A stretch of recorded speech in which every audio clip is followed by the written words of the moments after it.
Est-ce que ça t'est déjà arrivé de sortir de chez toi avec ton chien, plein de bonne volonté, et de te retrouver au bout de 2 minutes avec le bras complètement déboîté parce qu'il tire comme s'il devait tracter un traîneau en Alaska? C'est frustrant, ça fait mal, et parfois on finit même par redouter le moment de la balade alors que c'est censé être le meilleur moment de la journée.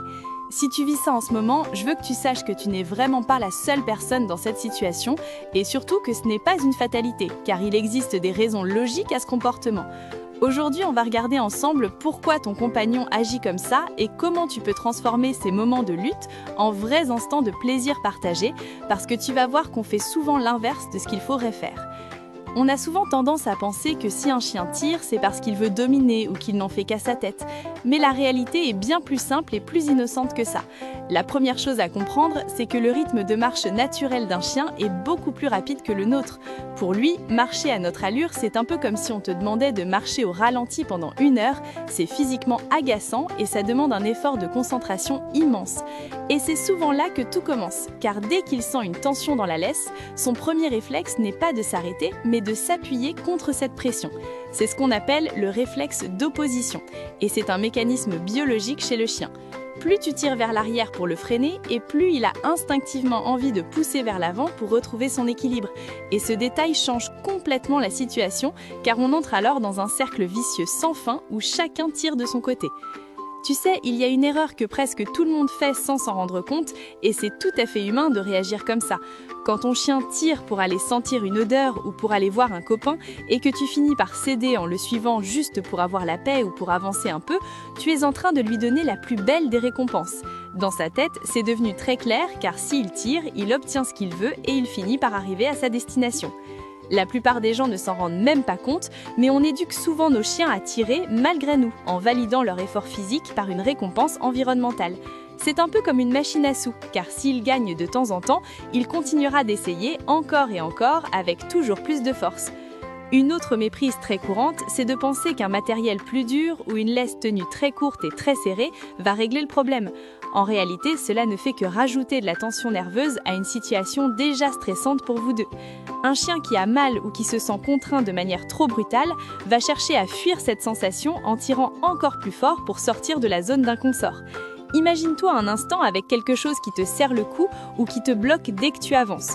Ta première réaction serait sûrement de te débattre pour te libérer du piège. Pour ton chien, c'est exactement la même chose. Et c'est souvent ce petit détail qui change tout dans la relation de confiance que tu essayes de bâtir. Alors, comment on change la donne concrètement? La clé, c'est de devenir la chose la plus intéressante du quartier. Et c'est un sacré défi.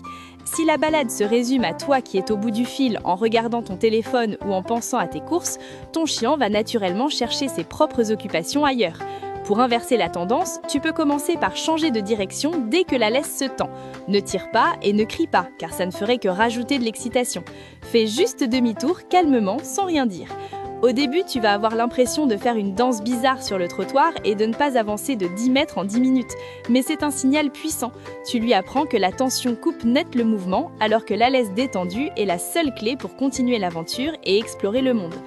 Une autre astuce très simple que tu peux tester dès demain, c'est de récompenser ton chien quand la laisse est lâche, même s'il ne te regarde pas directement.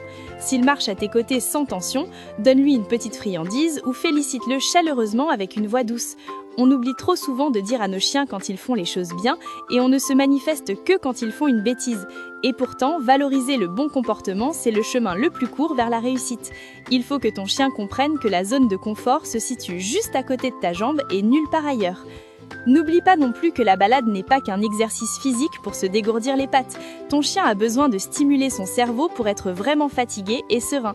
Si tu intègres des petites phases de jeu ou des moments de liberté où il a le droit de renifler tout ce qu'il veut sans contrainte, il sera beaucoup plus apte à se concentrer quand tu lui demanderas de marcher plus calmement sur le trottoir. C'est une question d'équilibre entre ses besoins d'exploration et tes attentes de sécurité. Parfois, on veut qu'ils marchent parfaitement alors qu'ils ont un trop-plein d'énergie accumulée depuis le matin.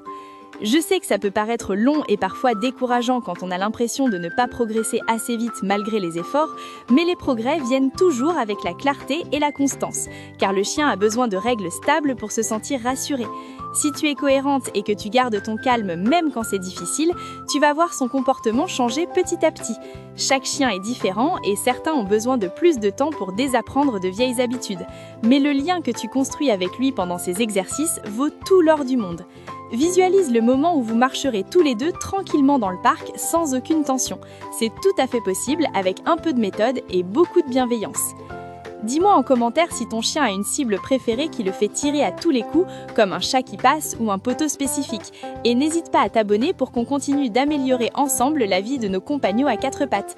On se retrouve très vite pour d'autres conseils pour une vie plus zen avec ton chien. Et surtout, n'oublie pas que chaque petite victoire compte.